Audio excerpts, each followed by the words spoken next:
Special coverage of today's attacks in Brussels. The self-proclaimed Islamic State has claimed responsibility for the attacks, some of which took place close to European Union buildings. The group issued a statement saying, quote, "We promise the Crusader Alliance against the Islamic State that they will have black days in return for their aggression against the Islamic State." Belgian Prime Minister Charles Michel responded with, "Belgium is very mobilized to succeed in the face of this tragic event, which has struck us in our hearts. We are determined to defend our freedom." While the Brussels bombings are only the latest attacks on the West from the Islamic State group, they point to a worrying trend in Europe. To discuss more, I'm joined now by Henderson Cooper, former LAPD analyst on Middle East terrorism and former CIA counterterrorism officer. Welcome to the program, sir. What was your reaction to news today, specifically the fact that despite all the airport security, these men were still able to detonate multiple bombs?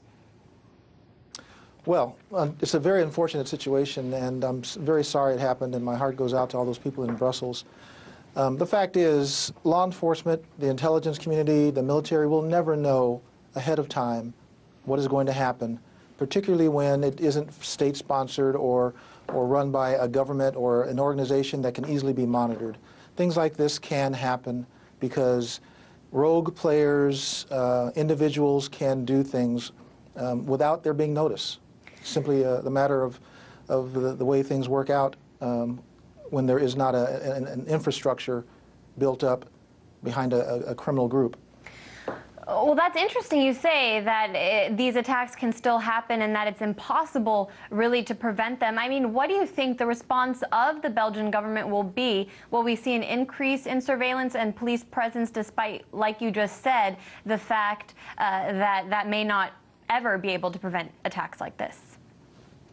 Well, it's the job of law enforcement, it's the job of the military, it's the job of the intelligence community to work at being on top of safety, security, and the flow of intelligence. It is a process, but unfortunately, you don't know what you don't know.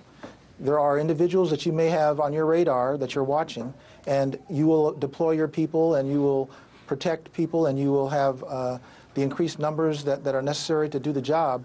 But for those that you don't know about, it's impossible to keep up with them. And we seem to have people, being born every other day with a new idea of getting involved in this jihad. Well, what do you make of then some of the solutions being proposed by people here at home? I mean, you had GOP presidential candidate Ted Cruz has called for increased surveillance of Muslim communities in the U.S., saying, quote, "We need to empower law enforcement to patrol and secure Muslim neighborhoods before they become radicalized." I think many Americans might like to know what exactly that means. But from your perspective, as someone who's worked in this very vein of law enforcement, what's your reaction to a call like that?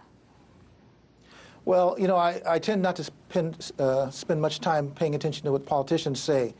Our leaders are speaking to the people and saying what they believe the people need to hear. The reality is law enforcement and the intelligence community, they have to get out in the streets, they have to beat the bushes, they have to talk to people, they have to find who knows what they don't know. That's the only way we're going to stay ahead of these things. And for those things that we do know, we need to have our officers and our intelligence people in the field, monitoring systems, and working every angle that they can to stay as current as they can with what is possible out there. I want to take a look at the words of the self-proclaimed Islamic State itself when it talks about why they conduct these types of attacks, hoping to spark a disproportionate response from Western governments when it comes to surveillance and war. This is a quote from an article written in Dabiq, which is the official magazine of the group. It says, quote, "The Muslims in the West will find themselves between one of two choices. They either apostatize and adopt the Kufri or infidel religion propagated by Bush, Obama, Blair, Cameron, and Sarkozy, and Hollande in the name of Islam, so as to live amongst the infidels without hardship, or they perform hijrah or immigrate to the Islamic State and thereby escape persecution from the Crusader governments and citizens. That's a quote from the magazine. So the damage we saw seemed to require I'm sorry, that is not what I had actually planned to say next. Just if I could get your point on that quote, which is that it plays into their hand a little bit to advocate for increased security. Well, it's classic art of war, divide and conquer. When you want to create disruption, you want to do things that make loud noises, big bangs, cause a reaction. The reaction is never attractive. It's never attractive to see a police car rolling down the street with red lights and siren. It's never attractive to see armed officials, officers, or soldiers getting out of vehicles with big guns, wearing big vests, and they know that the public has a reaction to those kinds of things. So it plays into their art of war hands that they can do an action and create a reaction by the government that the people will see, and then they will put their spin on what that all means. They will say that it is the oppressors. They will say that they are being having their rights infringed. It's a classic art of war concept. So fortunate to get your perspective on this, Mr. Henderson Cooper. I go by Coop. It's a little easier. All right, Coop. We can remember that easily.